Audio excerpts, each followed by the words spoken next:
Hey everybody, welcome into the Flagship Podcast. We are going live today. I am Chip Brown of Horns247.com, joined by the managing editor of Horns247, Taylor Estes.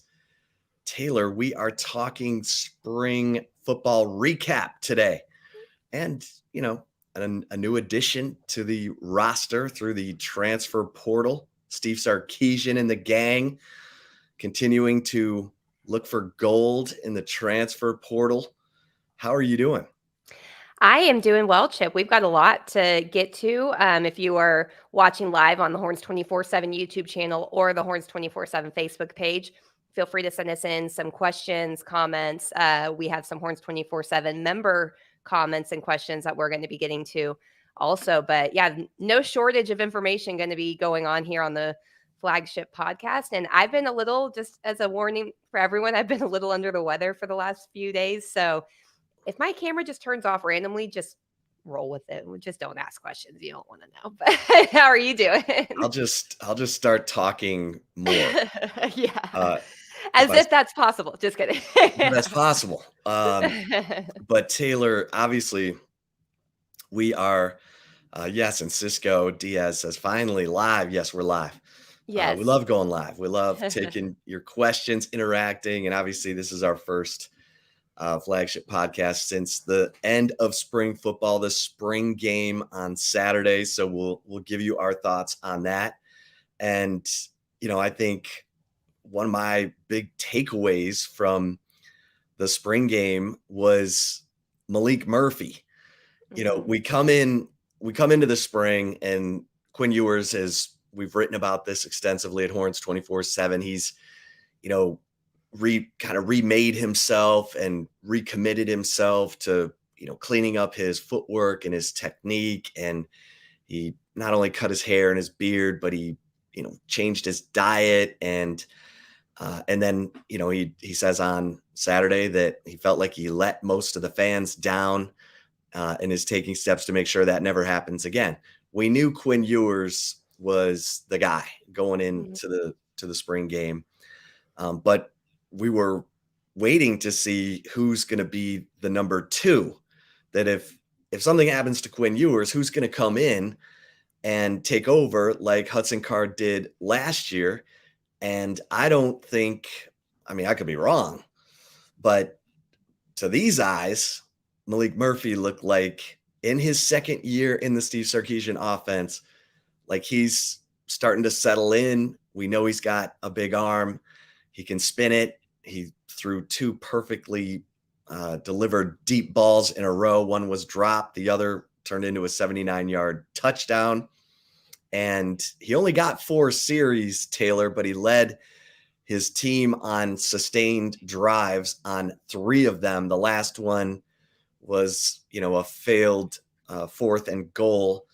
He did rifle a 1st and goal pass into a walk-on who dropped it. But I thought Malik Murphy was one of my big takeaways from the spring game. How about you? Yeah, absolutely. I mean, we had seen Malik Murphy very minimally, even in the start of spring practice when the media was allowed to go into spring practice. He was not going through drills the first week because he had re-aggravated an injury. So he sat the first week out. They went on spring break. He stayed, as we reported here on the Flagship Podcast, he stayed behind for spring break to continue his rehab. And then we didn't really get to see any other live periods of spring practice since then. So he was somebody that Chip and I had been talking about as a guy we wanted to see. I always like to joke the most popular player on Texas roster, it seems every year, is the backup quarterback or whoever is not the starting quarterback. And that was Malik Murphy, but he absolutely crushed it. I mean, he's still very raw. He has a really high ceiling. He's a, big arm talent, obviously, but I was really impressed with him. And I think that's a good thing because remember, we've talked about this extensively. And I feel for Arch Manning a little bit right now, honestly, because he has some expectations that are following him that are really just not attainable expectations because of his last name. However, I think everybody that followed his recruitment, that reads over at Horns 24/7, the plan has always been for him to not be the guy year one. Like that would be a very like the worst case scenario situation possible probably would be if Malik Murphy had to be the starting quarterback for Texas during the 2023 season. Or excuse me, Arch Manning, not Malik Murphy, excuse me. But yeah, I mean, I think Malik Murphy showed it. You know, Steve Sarkisian said that Quinn Ewers is obviously the guy, but he wants these guys to continue to compete. And I think that this is probably one of the better quarterback rooms in recent history, especially that I've seen at Texas. Probably going back to when, you know, Sam Ehlinger and Shane Buechele were on the roster in the 2018 season. But Malik Murphy was impressive. I mean, you have to give him a ton of credit. I think Quinn Ewers obviously is playing really well. He played really well, answered a lot of people's questions. I think you saw his footwork improve in the spring game. You know, he had a much quicker release and more purposeful, I think, when he was passing the football and not really, you know, opening his hips and leaning back like you'd see him a lot doing during his freshman season in 2022. So this is a good QB room, and Malik Murphy absolutely impressed for sure, Chip. Yeah. And we've talked about his big personality, his natural leadership ability. He's got an engaging personality that brings teammates in. He, you know, guys like him. They want to play for him. And that's a big step. I mean, Texas is, we saw last year, we've talked about the importance of having a number 2 quarterback who can come in and win games for you.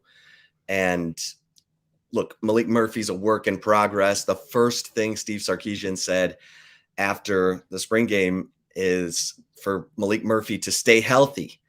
And that was his way of saying, look, man, for you to keep progressing, we got to have you on the field, because it wasn't just the ankle surgery after he broke his ankle in the state championship game. It was the scooter accident where he injured his wrist during the season last year.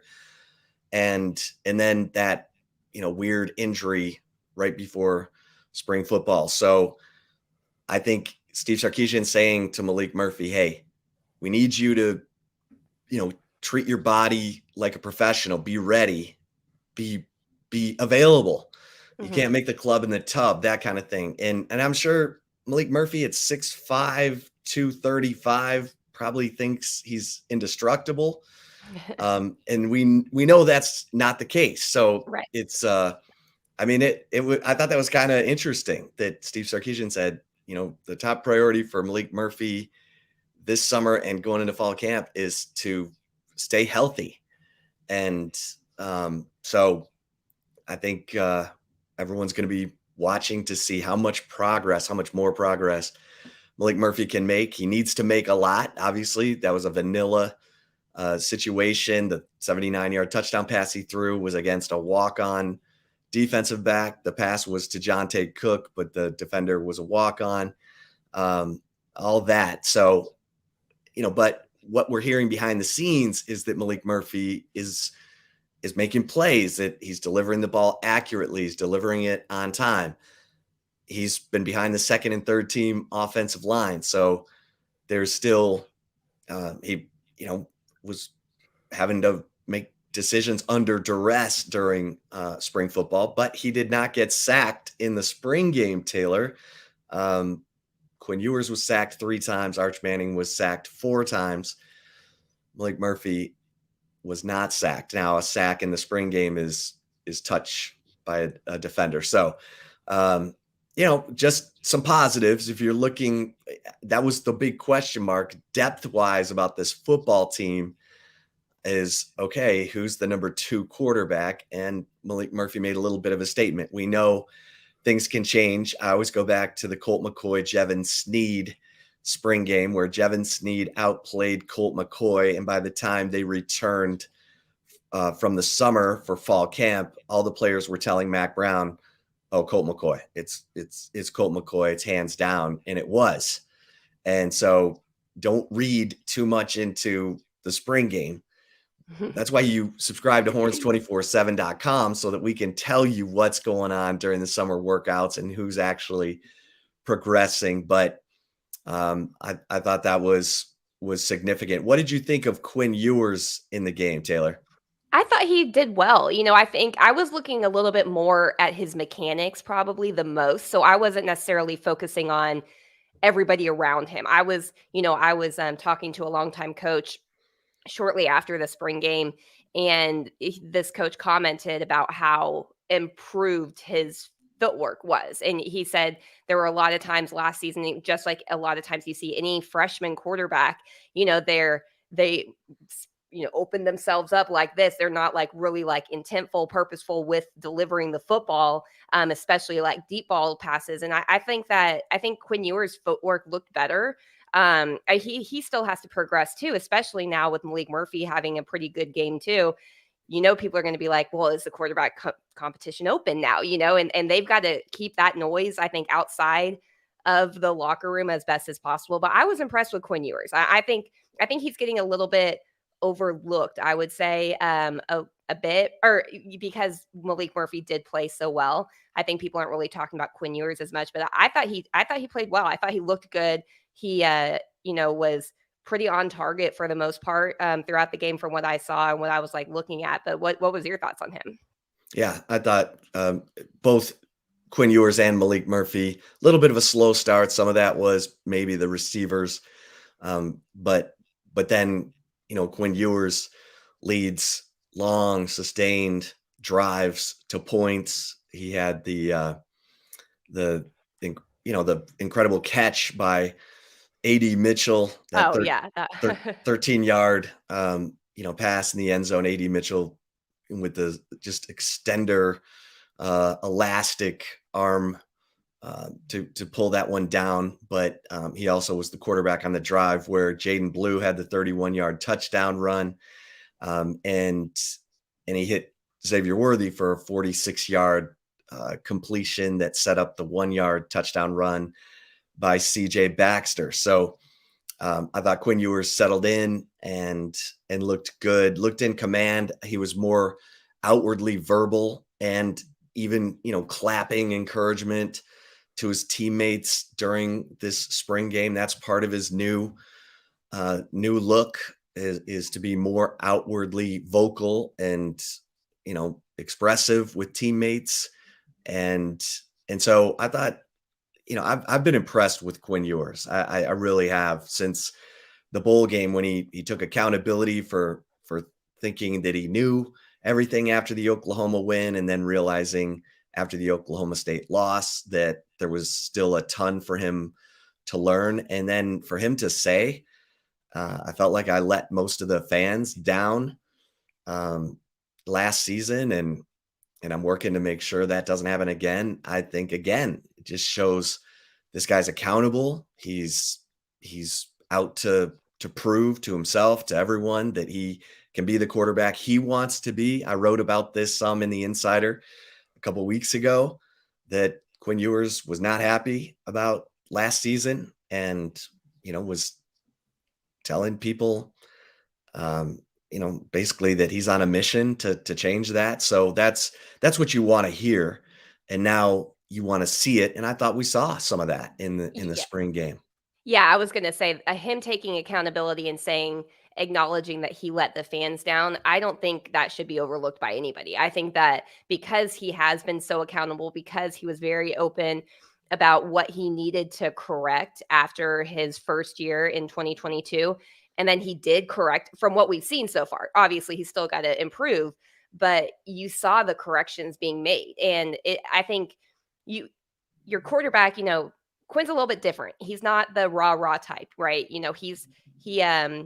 When we had his high school coach Riley Dodge on the Flagship Podcast a while back, he talked about that. He's a cool customer, a little bit. And sometimes you wanted to see him get fired up more than he did. But I think the thing with Quinn is, if you're the quarterback, especially at a place like Texas, you have to be accountable for what you're doing for the team too.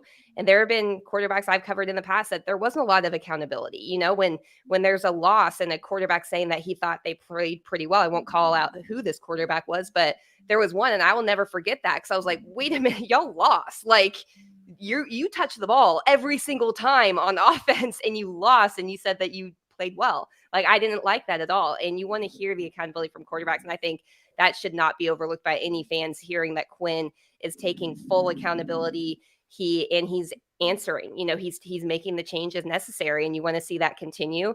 And I think the better Malik Murphy gets, the better Quinn's going to get. Honestly, I really do. And so this is a different, I'd say, scenario than what Texas has been at quarterback for the last several years. Yeah, and this is nothing against Arch Manning. And no, not at all. this is really about Steve Sarkisian's offense. It is layered. It is verbose.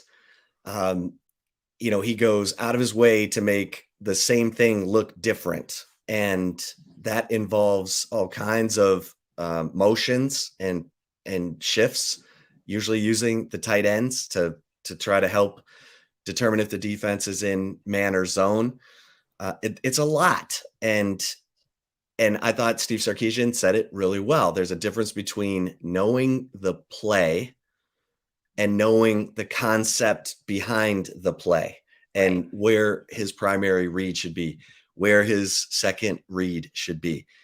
It takes time. It's a lot. And that's why Steve Sarkisian has said, I don't like playing first-year quarterbacks.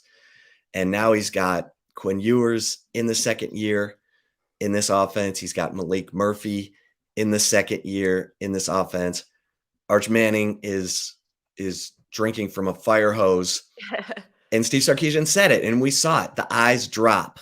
When the rush comes for a young quarterback, the eyes drop, and it's about, where can I run to find safety? The eyes aren't staying downfield and anticipating, okay, I've got one more second to let go of this football before I get nailed. Yeah. And so when he did drop his eyes and run, I thought he looked pretty athletic.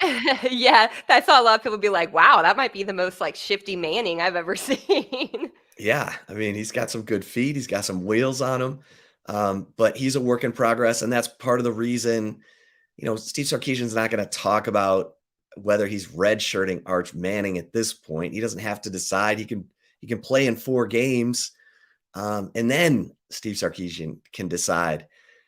But this is what we've been talking about all along. There is a comfort level with Arch Manning and the Manning family that if he redshirts this year, that's okay.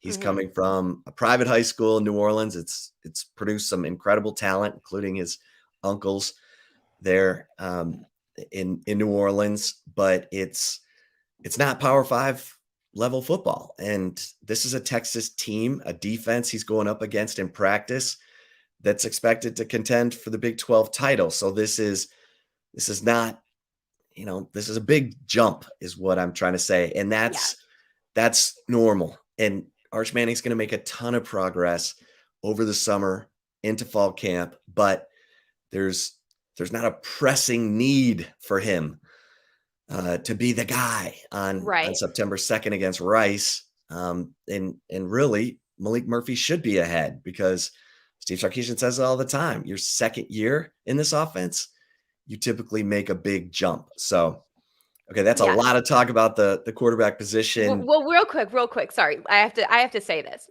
Did you see the New York Post article about how Arch Manning was outshined by his competition in the spring? I'm going to go on a little soapbox here and be like, the New York Post never needs to talk about Texas football, ever. What are you doing? And it's y'all are just showing that you are just clickbaiting people to death with these type of headlines. Because if you've been paying attention, nobody was expecting Arch Manning to be the guy, especially after 14 spring practices and then shows in the spring game. Give me a break. I saw that and I was so cringe. I was just I feel bad for him. I mean, the man, and it also goes to show how big the Manning name is and how much weight it carries, because the New York Post freaking writing about the 3rd string quarterback at Texas is give me a freaking break. I seriously saw that and I was just gosh, that poor guy, he has to put up with that. But I don't know if you saw it, Chip, but I was just you got to be kidding me. This is ridiculous. Well, and that's part of the reason that Arch Manning liked Texas. He didn't have to go and be the savior. I mean, I was told that by by sources close to the Manning family. He didn't want to have to go somewhere where he would be considered the savior immediately. He wanted to go somewhere where he could learn and, be in a room with other talented quarterbacks and grow and develop and then compete for the job. And so um, it's working in that direction right now. And I think Steve Sarkisian feels pretty good about what he saw from his quarterbacks this spring. And here's a comment from SD here, who's watching us on the YouTube Horns 24/7 YouTube channel. I need to know that the passing game is going to be on point. We're going to need a potent passing attack to manufacture a consistent run game. And we're hearing this more and more, that Texas could end up being a pass-first offense, a passing team to set up the run until they know exactly what they have at the running back position.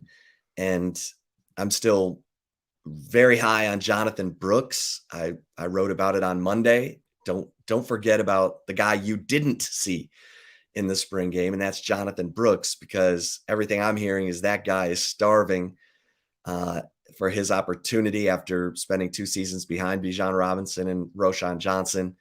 And so, we'll see how Steve Sarkisian handles it. And that's going to be a big deal. We'll know in the first 2 games for sure if Steve Sarkisian thinks he can be a run first offense or if he's going to have to throw the ball to set up the run. And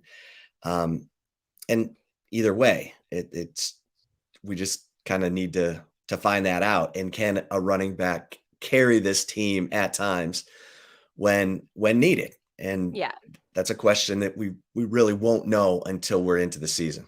Yeah, I see his question from CTE11. Thoughts on the RBs post spring? I think there's been a few comments about the running backs. The guy that is the number one so far wasn't out there on the field. So I think what you saw in the spring game from the running back room probably was not an accurate depiction of the current state of the running back room.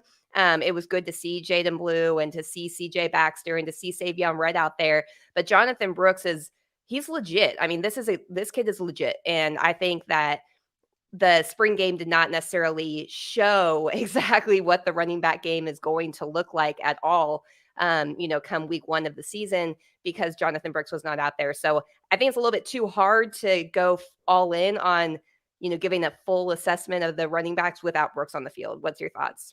Yeah. And SD followed up, said, I'm telling you, this team is not going to run the ball great. That's a concern. It is a concern, because how you formulate, my biggest thing about whether you're a run first offense or a pass first is mindset.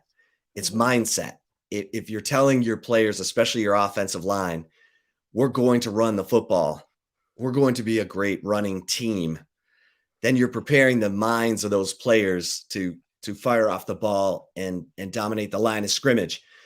If you're telling them we're going to throw to set up the run, and you don't even verbally tell them that, but they can tell by the way the plays are being called, it's a totally different mindset. Talk to any offensive lineman, when they're having to backpedal, that's not their favorite thing to do. Now, if you have a great quarterback and you have great receivers and you're just lighting everybody up and everybody's open, great. But, for the most part, in the way that, Sarkisian had it at Alabama with Najee Harris, they ran the ball and then play action passed off of the running game. So right. That is something that I'm watching closely as well, SD. And we've got questions from our Horns 24/7 members. Taylor, yeah, I got them all queued up here. So the first one will be from David Hume, Horns 24/7 member. What position are you most concerned about heading into summer? I think in the secondary a little bit, because you're waiting on Jalen Catalon, the Arkansas transfer, to find out if everything's going to be great and he's going to be able to play in the season the way that Texas hopes he can play. He's obviously had some shoulder issues at Arkansas. They were being careful with him in the spring. If he's on the field, that makes a big difference. Obviously, we've heard great things about Keaton Crawford and his spring and how verbal he's been and how physical and how fast playing alongside Jaron Thompson. But I saw some missed tackles in the spring game that kind of made me, and I get it. You're not going to light up your teammates, but Yeah. Jaden Blue sure was appreciative of some of those missed tackles. And Well, Jahdae Barron was in a green non-contact yeah, jersey, and he was one of the last defenders there that he did touch him. That technically would not have been a touchdown, but they still counted it a touchdown. yeah. And so it's a little bit of a work in progress, but we're still, those are some of the battles that are continuing on through the summer and into fall camp that were not decided in the spring.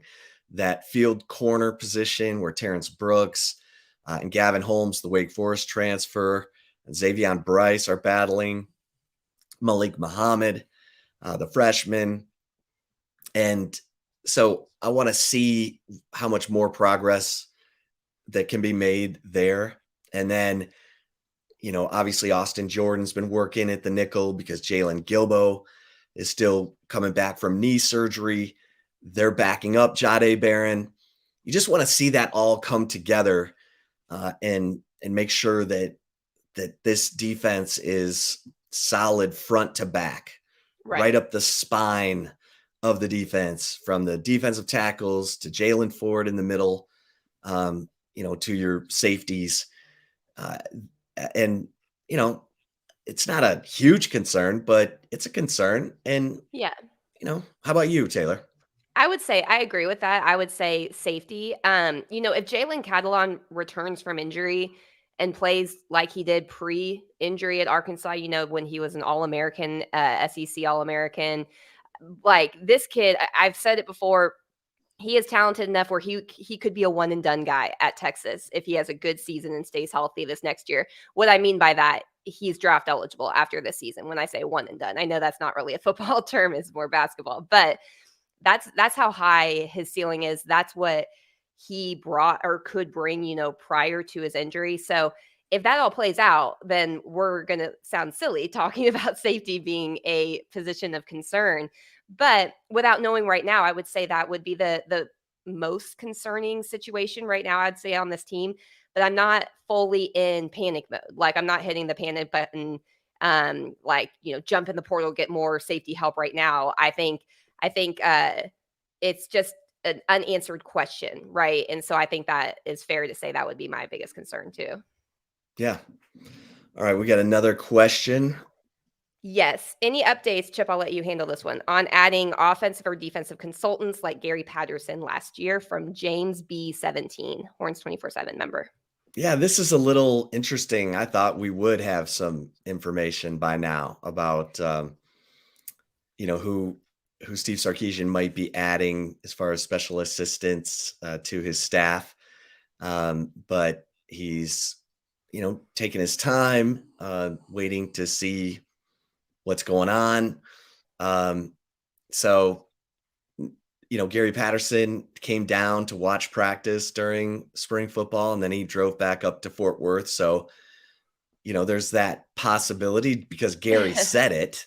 Yeah. That maybe he'll be bored and have spent enough time with his wife and grandkids, or okay, maybe not that, but maybe he'll just miss football so much that he'll ask Sarkisian if he can come back in August. We'll see, but no real updates on that front. So stay tuned, James B17. Yeah, I mean, it's so hard for coaches to turn it off. It really is. And, my father-in-law was a longtime coach too, and he will be the first one to say that, especially at the college level. When you've been coaching at such a high level of the game for your entire life, it's really tough to get out of that mindset. So I'm still kind of holding out for Gary Patterson. I feel like okay, let's see when did he announce that? Wasn't it like February or something? It was before spring. I know that. So give him 6 months. He might be back out there. I mean, he's already come down to watch practice, Exactly. He's watching film at home. Let's be real. No, I'm kidding. And look, his impact everyone's like, oh, how much impact? I think his biggest impact was that he was the one scouting opponents Yeah. and coming up with a defensive game plan to hand over to the coaching staff for them, to consider. And from what I'm told, they used it a lot because it's Gary Patterson. So the game planning part of it was rock solid, and that's a Mhm. big deal. That's a lot. It is. That's um, from and look, Pete Kwiatkowski, that staff, they know how to game plan. Um, and a lot of times you're having your football analysts, the guys, like Nick Saban has at Alabama, his former coach's club up there. Yeah. He's got those guys working in that direction and monitoring it while the position coaches are grinding with the players and trying to get them developed. And so it is important to have a staff of uh, analysts, special assistants, whatever, to help in that direction. And to me, that was the biggest impact that Gary made last year. So we'll see. We'll see if he comes back, or if Steve Sarkisian will have to rely on his current crop of analysts to take care of that. Yeah. This next one here from a Horns 24/7 member, Mikey Gress 6. Are you hearing of any guys on the roster that are contemplating a transfer that we would really want to keep? I'm not big on talking about transfers that are not in the transfer portal yet. So if you want to say anything, Chip, feel free. I don't really necessarily feel like it's fair to talk to, assume at this point if their name is not in the portal personally. Yeah, I'm not going to name any names. I've heard one that I Yeah. would think that Texas would be, bummed if he decided to get into the portal, but it hasn't happened yet. So let's see. Steve Sarkisian says that after the spring, he sits down, he talks to the roster individually, one on Individually, yeah. one, let them know, okay, here's what you need to work on. Here's where we see you fitting in or not fitting in, and so obviously there have been guys who've entered the transfer portal. Thought it was Yeah. interesting that Jaden Alexis entered the transfer portal and caught a pass in the spring game. But Brennan Thompson, the track speedster at receiver who did get on the field as a freshman, is in the transfer portal. Edge rusher Derek Brown, who sort of been recruited over, in linebacker Travell Johnson, who'd sort of been recruited over. Not real surprising that those guys are in the portal at this point. So, and we should note that Texas is adding Minnesota defensive tackle Trill Carter. They've got a commitment from him out of the portal. And this is significant because this is a guy who's played, the past 3 seasons. He's played in 32 games. He's got 55 tackles, 8.5 tackles for loss, 4 sacks, 1 interception. He's played on a defense that's been good against the run. The last 2 years at Minnesota, they gave up less than 4 yards per carry, and in back-to-back 9-win seasons. So, I'm told he wants to come where he can win a championship, and feels like Texas is a good place for him. He's got at least 2 seasons of eligibility remaining, 6'2", 300 pounds, primarily a 3 technique, which at Texas, they have you play a little bit of everything. The 3 technique, the 2-eye, the 0, the nose. And so, Trill Carter's probably played all those positions at Minnesota as well. But as a source told me, and I wrote about it today, you can't have enough of these guys. And Right. part of the reason Trill Carter, I don't know if he was joking or not, said that he wanted out of Minnesota was the cold. Well, this source I talked to said, I hope he loves the heat, because Yeah. that's why we brought him here. You got to rotate those big guys up front, and he'll get into the rotation, and it'll be hot. Yeah, for sure. I saw from the Horns 24/7 Facebook page, Raymond Smith had said transfer DT from Minnesota just depth. I think, I mean, you need depth there, right? Like, because you're exactly right. Those big guys, you want to rotate them as much as possible because it is hot. I mean, you even heard people when LSU played here claiming the AC didn't work in the visitor locker room, which I for sure know it did because I was on the field for a hit with CBS Sports HQ before, and I was in their locker room before the team got there to cool off before I went onto the field. But the field was so hot that literally the bottoms of my shoes, I was like, I think they're melting right now. And they weren't like cheap shoes. So depth, I don't know. What do you think? Do you think it's only a depth move, or do you think this is the guys that could start?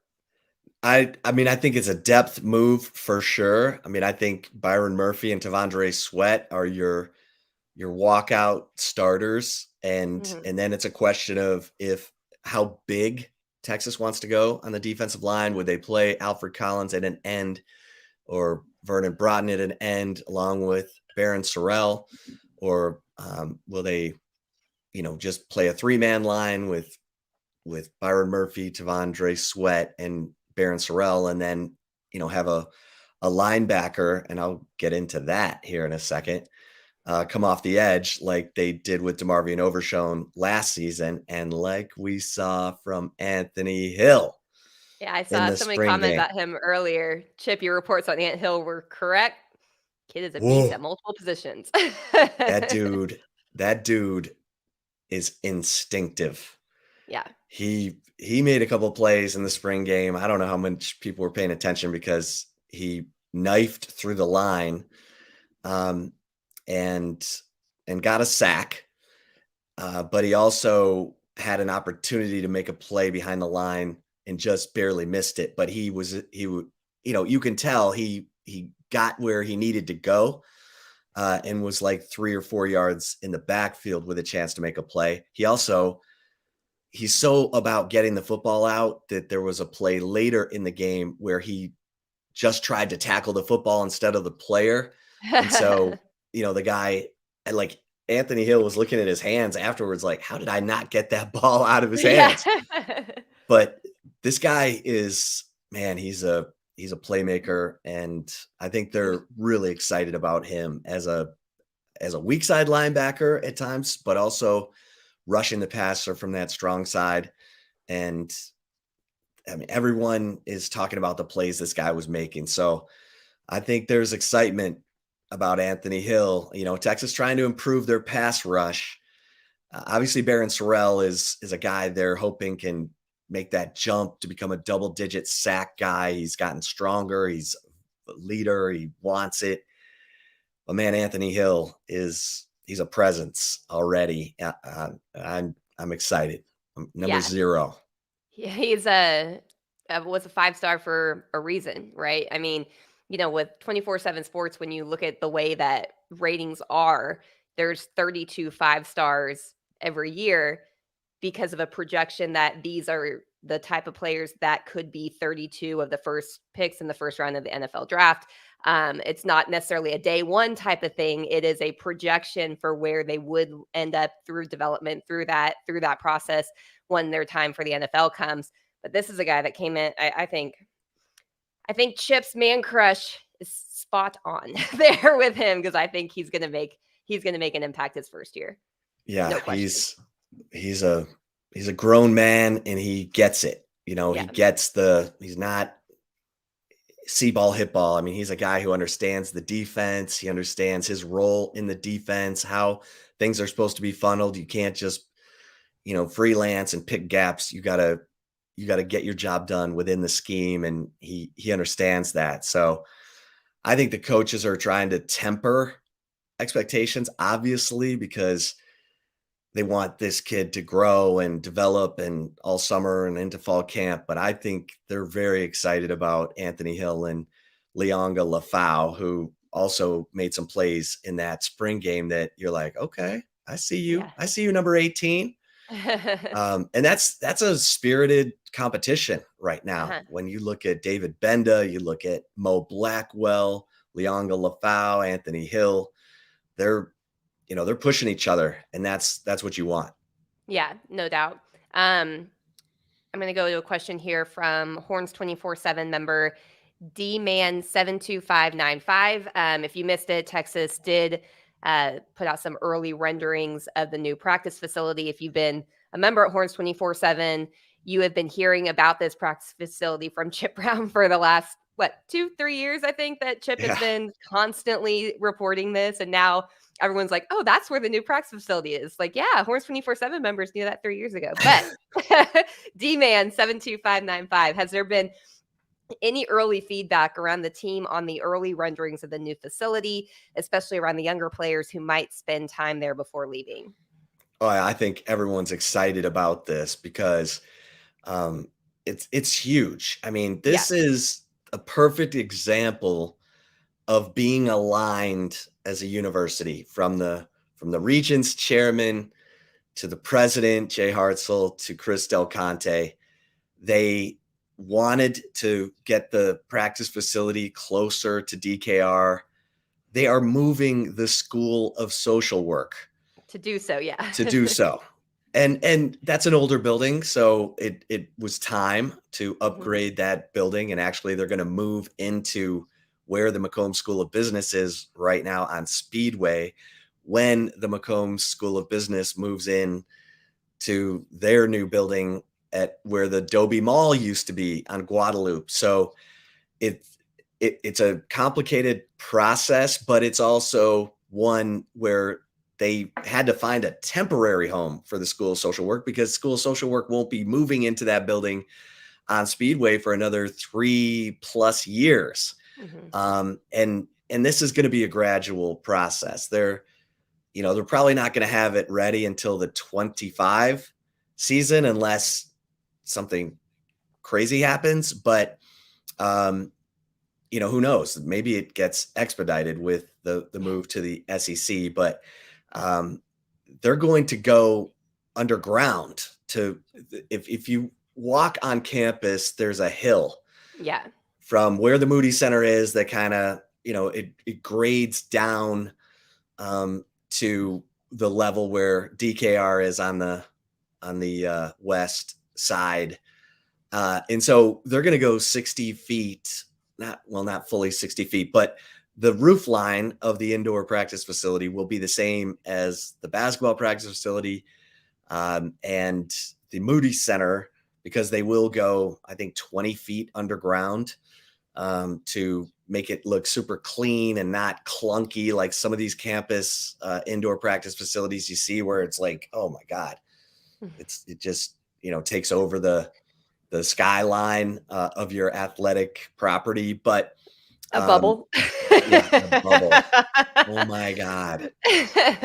20+ years that bubble has served its purpose and then some. It's time to pop. Yeah, time to pop. And the bubble is 45 feet high. So if that tells you, they're adding another 15 feet, you can punt in there and actually, work like a real football team. You'll have more space than in the bubble. Remember, we couldn't watch practices in there because the sideline is so tight to the edge of the bubble. It's not safe. Yeah. There was sometimes Mac Brown allowed us and Charlie Strong allowed the media in if they had to practice in the bubble because of rain or whatever. Once Tom Herman got there, they're like, nope, if we're in the bubble, no media. And Steve Sarkisian's done the same. So, yeah. But it was tight. It was. I mean, it's a safety hazard, not just to the media, but for the players too. I mean, you don't need cameras out there for players to run straight into because they can't get out of the way because there's no sideline to get out of the way. So it makes sense. Yeah. I guess Mac and Charlie didn't care about us that much, I guess. They probably wanted us to get hit. They're like, take him out, take him out. Yeah, don't worry about those clowns over there. If you have run out of bounds, just take them out. But yeah, it'll be a $70 million facility, and you'll have your outdoor practice field.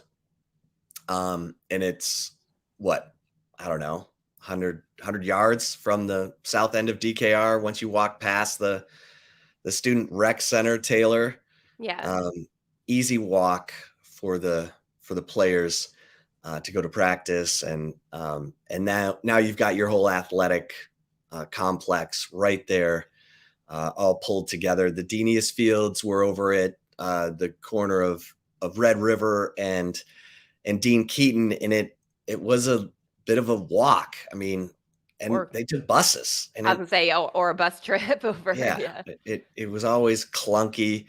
And from what I hear, they're gonna let the I think the intramurals at Texas have those fields. Right now, intramurals are like way out at Whitaker. Yeah, like 55th. 51st and Guadalupe. So 51st, yeah. So yeah, that there is excitement around that. And that's a big piece of the facility renovation that Chris Del Conte has wanted to get done, but couldn't because they had to find a place for the School of Social Work. I'm sorry to laugh. I just saw a comment from Raymond Smith on the Facebook page. I don't know if I should say it or not. Oh, go ahead. Please, no uterus from Skyview. Yeah. The mooterus, as I like to call it. Yeah. Sorry. Yeah. In hindsight, I like that personality there. Yeah, in hindsight, there are probably two things they'd like to redo about the south end of DKR.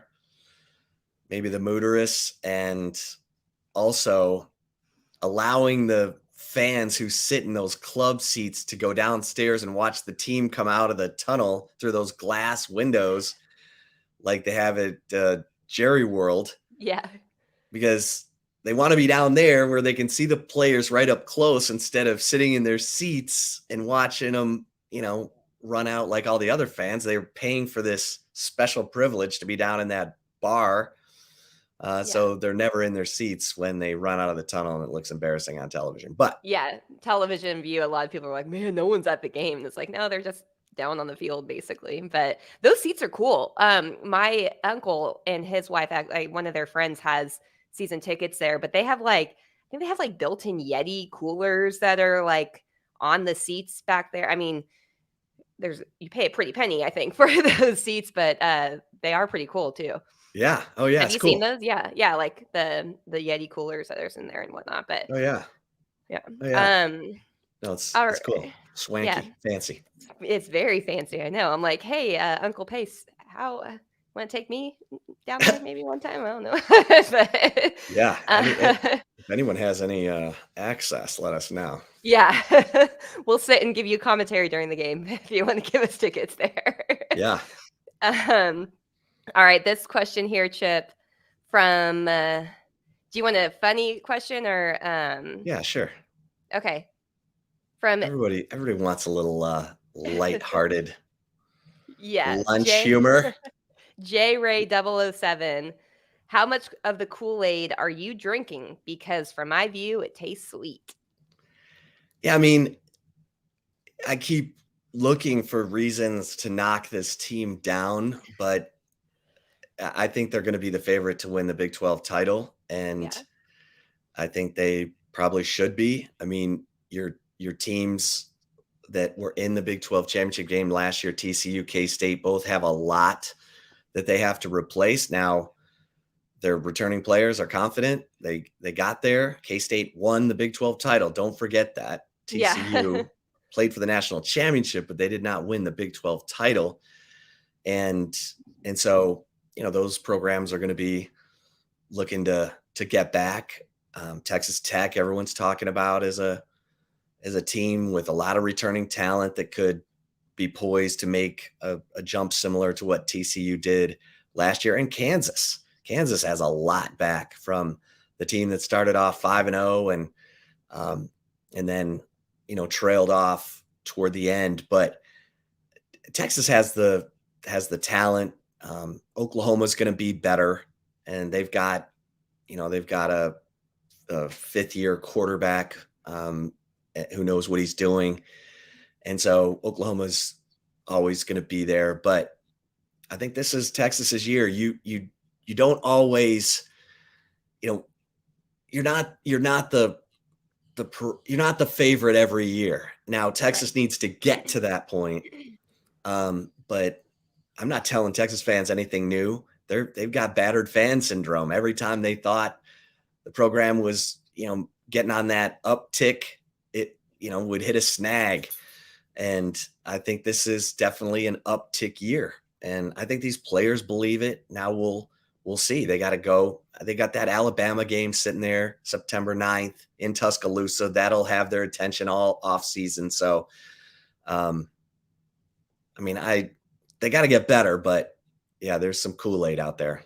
Yeah. And I think, when Chip said, you want to find something to kind of knock this team, it's not because we're trying to be like negative or anything like that. I think it's just we're used to it not, any hype seemed to be kind of deflated, like they're about to do to the bubble. But yeah, I think I agree. I think that it's hard to find something really, really alarming about this team. I've never said that. And I've said it on the Flagship podcast before, and I'll continue to say it.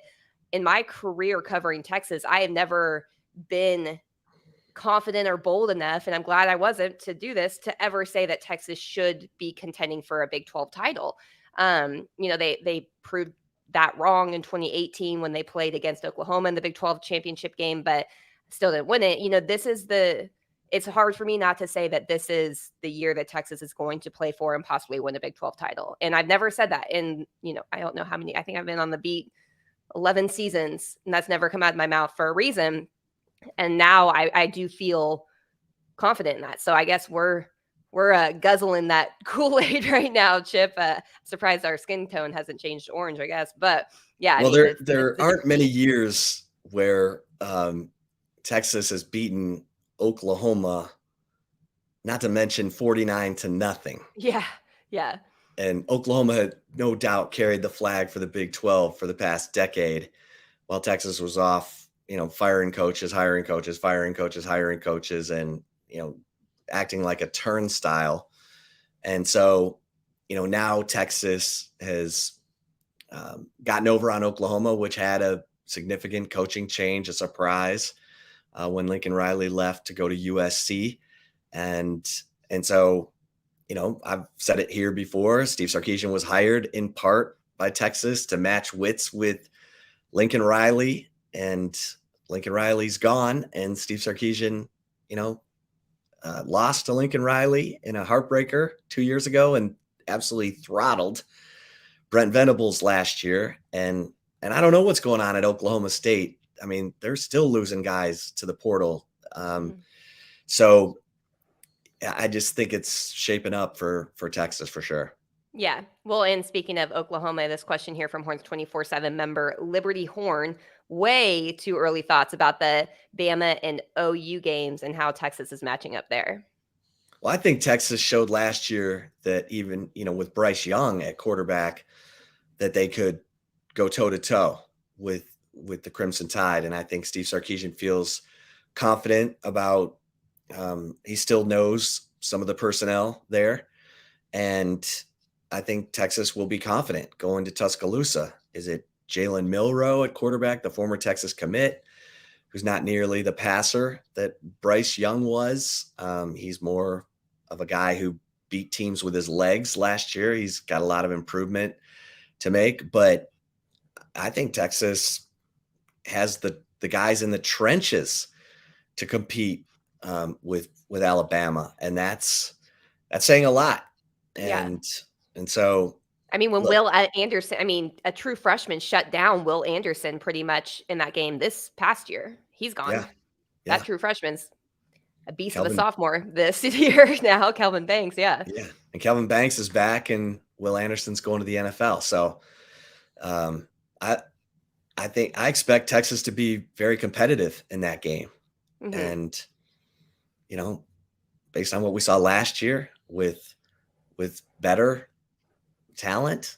And look, Alabama's always got dudes, but I think Texas will be competitive in that game and have a chance to win it. So I think this is a prove it year for Texas. They got to prove that they're a program that's ready to get on the big boy level. You look at the preseason rankings, it's Ohio State, Alabama, LSU, but Texas is in a lot of people's top 5. So, Now they got to prove it. Yeah, for sure. And, you know, that's week 2 of the season. So you're going to learn, I think, a lot early on. It also probably helps, that Sark and his coaches had some familiarity with that roster that Alabama had last year. They will have some still, I think, a little bit going into this year, not as much as last year. But yeah, I think Texas was 1 point away from, or 2 points away from beating Alabama last year. And at the time, Alabama was the number 1 team in the country. So they were, and Texas was not even ranked, I don't think. Right? Didn't they jump into the rankings after losing to Alabama? That goes to show what people think about Alabama and how impressive Texas was in that game to go from, 1-1 record unranked to being ranked in the top 25 after a loss. So I agree. I think, and I don't know about OU. I'm like, OU's in that weird year where I feel like no one's talking about them. And I haven't even looked into it really either. And so I don't know what to think about that, but Sark knew what he did was doing last year against OU. So I don't know. I think they can be competitive for sure in both. Yeah. And how about some love for Bert Auburn? He had 2 kicks that were phenomenal that ended up not mattering or factoring into a win. He kicked the 49-yarder against Alabama with 1:29 left to put Texas up, 19-17? Yeah, I think so.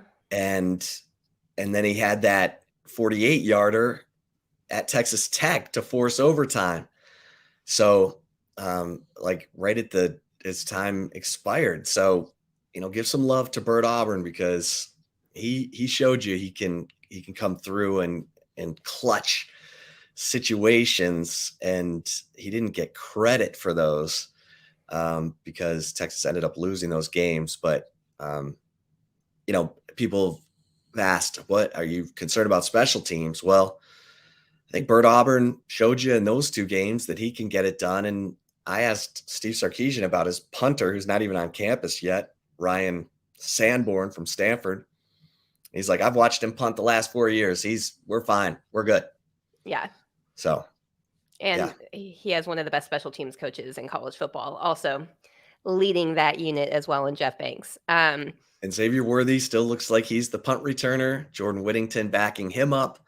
And then you saw Jaden Blue taking over for Roshan Johnson back there on kickoff return. So Jaden Blue. Something to watch for sure. All right. This one, I think this is one of our last questions, actually, from Horns 24/7 members here. From Horns 24/7 member Ramos OC 88. Do you think, I think I'm cut off part of this question, but hold on. Sorry about that. I don't know what he's talking about right there. Just give me 1 second. Sorry about this, guys. Yeah, I mean, when you look at Derek Williams coming in, and I've talked about Derek Williams, the kid's nickname is the Raptor. He's going to have to catch up quickly, and safety's a tough position to master as a freshman because you're part of the communication. You're one of the biggest parts of the communication of the back end of the defense. And it takes a special dude to come in and be able to command that kind of presence and earn your teammates' respect, because a lot of stuff you're making split-second decisions about, okay, they just motion that guy. Are you taking him? I'll take the deep third. And so while I'm excited about Derek Williams, I don't know that, he's going to be an impact guy right at the start of the season. Taylor said it right. Jalen Catalon is the guy. I mean, Jaron Thompson even said, I've learned a lot from Jalen Catalon and, just talking to him. So Catalon, if he's right physically, this guy is an instant impact guy. Yeah. And Keaton Crawford gives you depth, and, Michael Taff is a guy that played some last year at that position. And you saw some plays made by BJ Allen. I thought that was exciting because BJ Allen's a guy who we've kind of consistently heard is behind Larry Turner Gooden. But BJ Allen made some plays this spring. He had a big forced fumble early in spring in a scrimmage against CJ Baxter. He had some good plays in the spring game. He's a physical presence. He looks good. And so, the light bulb goes on at different times for guys. I always think back to Brandon Jones. He wasn't great as a freshman. He was better as a sophomore. He was all world as a junior. Yeah.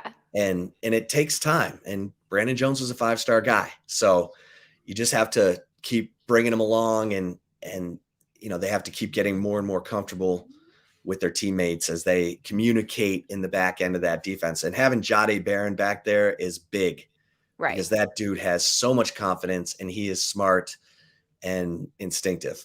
Yeah. And that's what the question was asking. Do you think BJ Allen will be part of the rotation this year? Sorry for messing that part up. I didn't include the first part of it, but yeah. Yeah. And I think he's coming, and that's what you want to see, because Catalan, he could be moving on. You never know, but you got to have the next wave.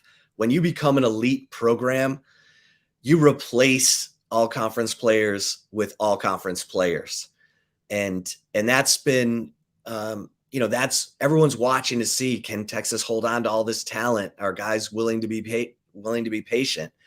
And that's what the magic has been for Nick Saban at Alabama, for Ryan Day at Ohio State, for Dabo Swinney at Clemson, is guys are willing to wait their turn because they know they're going to be going to the college football playoff and have a chance to win a national championship. And those schools get players drafted.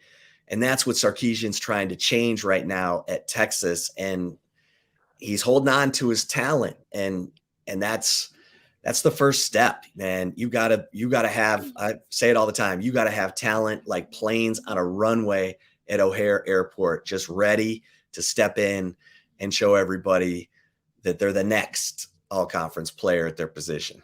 Yeah, that's why it's so important to stack top recruiting classes. It's not just one, it's not just two, it's not just three. You a lot of times need 4 back-to-back years. And by the time year 4 comes around, those guys that were in that first one, if they're still on the roster, are the ones that are competing for championships. And that's why Nick Saban has been so successful at that. And I mean, look at Georgia even. I mean, it took Georgia a while to finally start winning national championships because they had to build those classes. It's harder to build those classes right now with the transfer portal and how easy it is for players to leave. And I think Steve Sarkisian and his staff get a ton of credit. I think they're probably the top in college football right now with holding on to the talent that they want to hold on to. I don't think, I mean, even A.D. Mitchell, for instance, left Georgia to come to Texas. That was an just phenomenal catch. I know some people say that Quinn overthrew him. I mean, you have to throw high in the back of the end zone when a guy is going towards the back of the end zone, and he came down with that. I don't care if it wasn't perfectly placed. It was a catchable ball, and he came down with that type of catch. I mean, that's a guy that played for and scored touchdowns in the national championship game, and Georgia couldn't hold on to him. And now he's at Texas. So the staff is doing something right.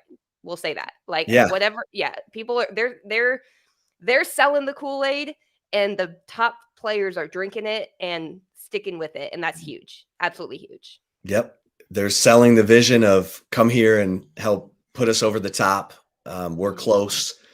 And they're getting guys like A.D. Mitchell and Quinn Ewers out of the portal, and Ryan Watts, Gavin Ohio Holmes, State. Yeah.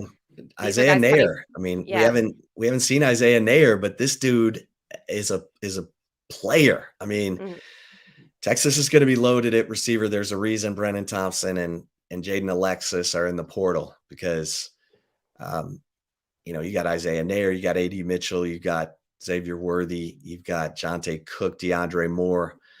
Those guys are going to just keep getting better, and they want to play with Quinn Ewers, with Malik Murphy, with Arch Manning, and they know that they got top flight quarterback play, throwing them the football. That's what receivers want. That's when Texas landed BJ Johnson and Roy Williams and Sloan Thomas, when they knew Chris Sims was coming, and and Chance Mock was here, and they had dudes who could throw him the football. And of course, Vince Young ended up leading the nation in pass efficiency in his final season at Texas as a junior. So, yeah, players want to play with players. They want to be around the talent, and Texas is getting that done right now.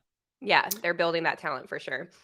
Well, last one here. We kind of touched on this a little bit earlier, but I'll just get to it real quick, Chip. From Horns 24/7 member 64 Corvette. I read it being reported when Arch Manning committed to Texas that his family wanted him to redshirt. Was that the case? And if so, is it still the case? Yes and yes. yeah. I mean, look, you don't want to have to force a guy in and have him go under the glare of that microscope when he's not ready. And so, by coming to Texas, Arch Manning gets time to get into this system and learn it and then compete. And so I think the Mannings are ecstatic about what's going on here. And, we'll see. We always talked about the hypothetical if Quinn Ewers, lights it up in 2023 and becomes the hottest quarterback in the, draft eligible quarterback, which he would be draft eligible after this season, then Arch Manning steps in maybe in 24. Malik Murphy is in that conversation. So yeah, he's going to have something to say about that too. Yeah, I mean, Arch Manning's got to beat out Malik Murphy right now to be the number 2 quarterback for Texas, and I'm not sure that's going to happen in 23. So, and but there's no rush. Exactly. And that does not mean that Arch Manning is a bust or anything like that. I mean, again, going back to the way that 24/7 handles 5-star ratings, they give it out on a projection of where they will be as a future draft pick. That is why if you look at any recruit profile, it will say NFL draft projection and it'll list rounds. And the 5 stars are round 1, round 2. It's a projection. It's not he's a 5-star. He's going to be this day 1, the minute he steps on campus after 14 practices in the spring game. It's not that. It's a projection for it. And the Manning family, of all families that understand it, the Mannings fully understand that. Yeah. All right, Taylor, you ready for some Love It or Leave It? I am. If you're watching us live on Horns 24/7 YouTube channel, we will continue over here. If you're listening to the recorded version, we're going to take a really quick break, but stay tuned. We have plenty more football talk coming up in Love It or Leave It. We'll be right back.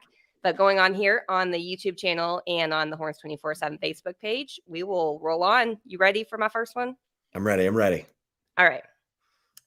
First, Love It. I just saw an inappropriate comment on the YouTube channel. I'm not even going to point it out. Anyway, Love It or Leave It. The position you're concerned about most following the spring game is running back. I'm going to leave this. My concern probably regarding the running back is more about Steve Sarkisian's belief in the running game. And is Texas going to be a run first play action offense? Or are they going to be a pass first to set up the run kind of offense? But the position I'm most concerned about is probably safety and, just kind of providing that last line of defense for this football team. Just waiting to see what Jalen Catalon can bring to this team. And, Jaron Thompson needs to keep getting better, and Keaton Crawford taking a big step this spring is big. And then Derek Williams coming in. You've also got, the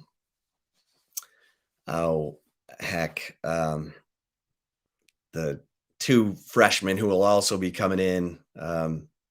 Roberson and Warren Roberson and oh my gosh, who was the other guy? I'm trying to think off the top of my head. Played for Gary Patterson at TCU. I can't believe I'm sorry, I'm looking real quick. I have to look at Jelani McDonald.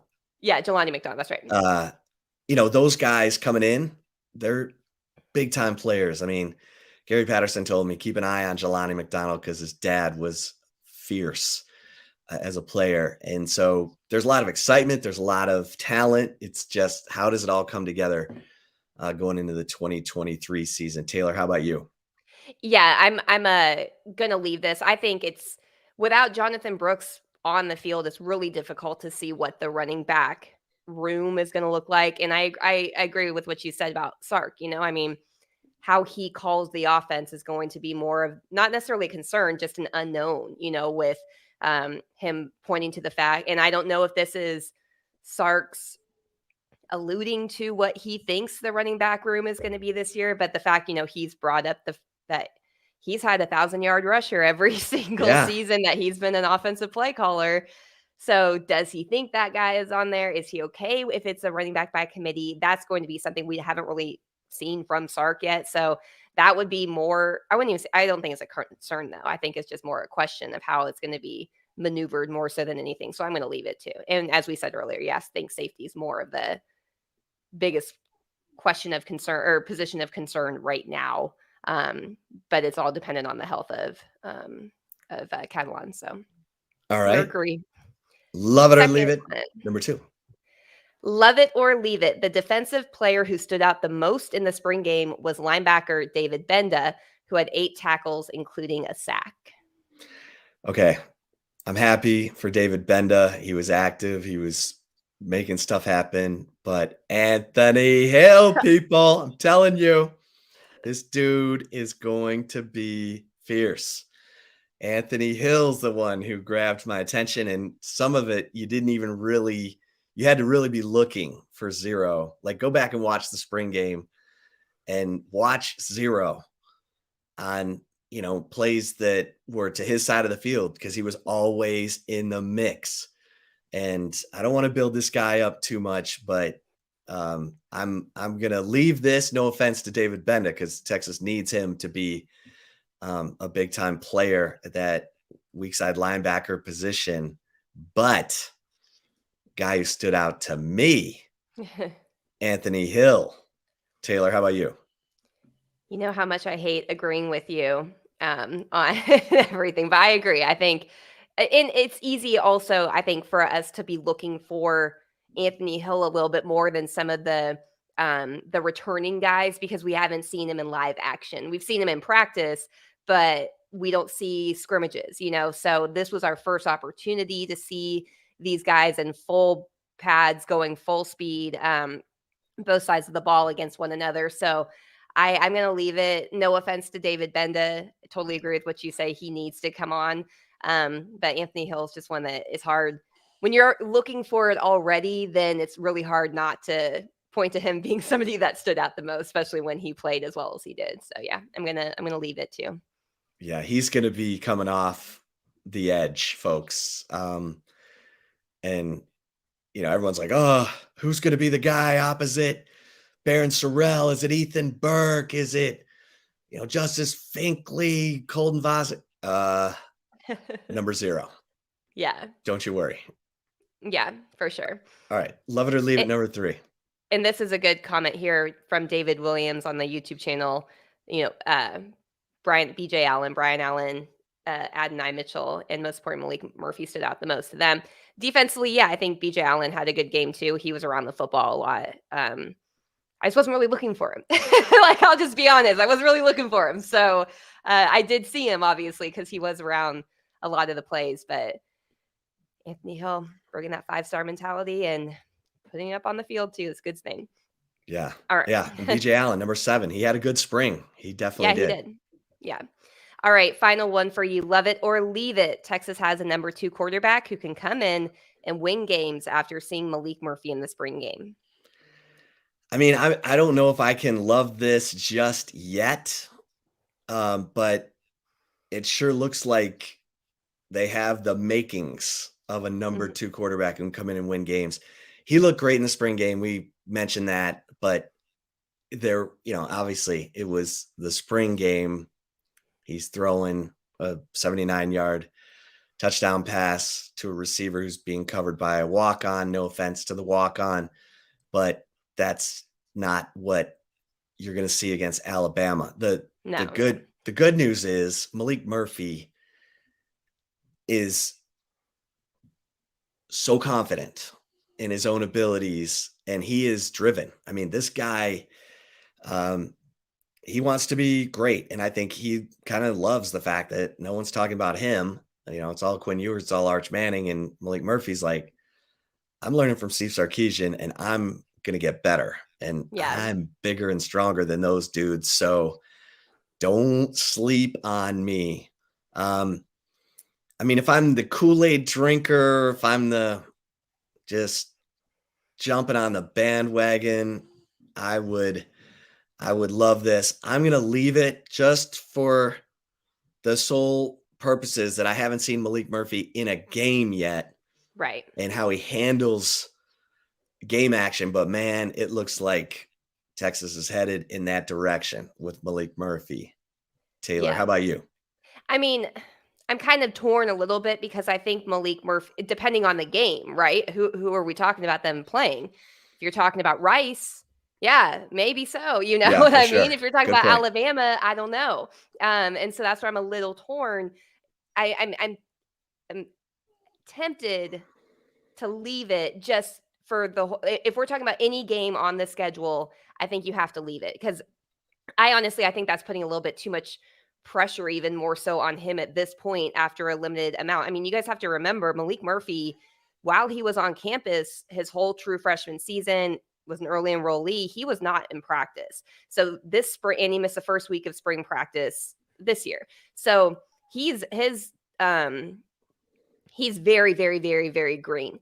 I liked what I saw from him. I really did. I've been wanting to see that big arm that we've heard all about. I wanted to see the ceiling that the recruiting analysts that covered him in high school out in California saw from him on a consistent basis.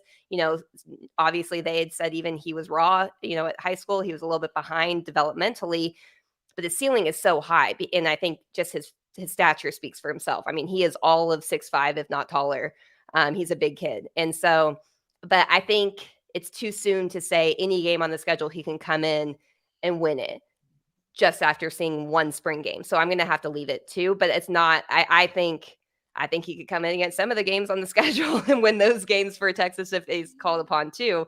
So it's just blanketly, I would say it's not fair right now to say 100% love it, as much as I want to, because I've been wanting to see him for so long. And I'm really excited to see him continue to develop. I just don't want to put added pressure on him at this point. So I'm going to leave it as well. Yeah. He's a fascinating figure in this storyline because he is, his personality and his ability to lead reminds me a little bit of Vince Young. They are so different from a talent standpoint, but from their personality and the way that they just carry themselves around their teammates, that does remind me a little bit. Vince was the guy playing the hip hop music and mystical and making sure that the music was blaring out into the tunnel of the Cotton Bowl so Oklahoma could hear it and see them dancing, when Oklahoma had to go out first in 2005.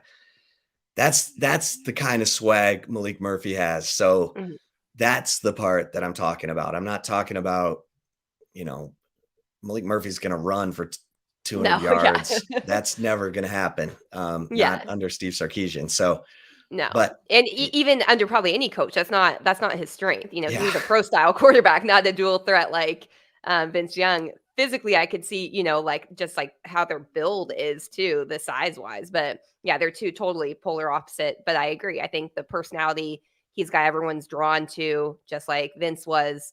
They have a lot of that, like as you said, swag. Like their swagger is something that is contagious, I think, for guys that they're around.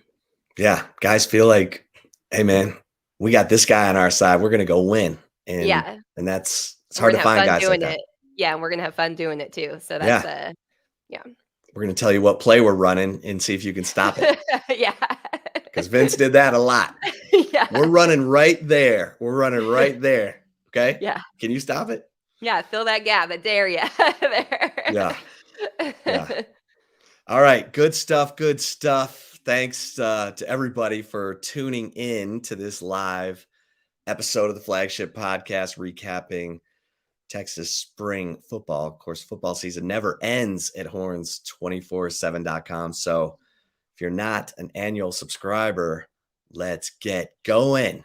We got a lot of summer workouts and fall camp to get into before the season. So make sure that you are locked in over at horns247.com and make sure that you're subscribed to the Horns 24/7 YouTube channel. Just hit that subscribe button right there.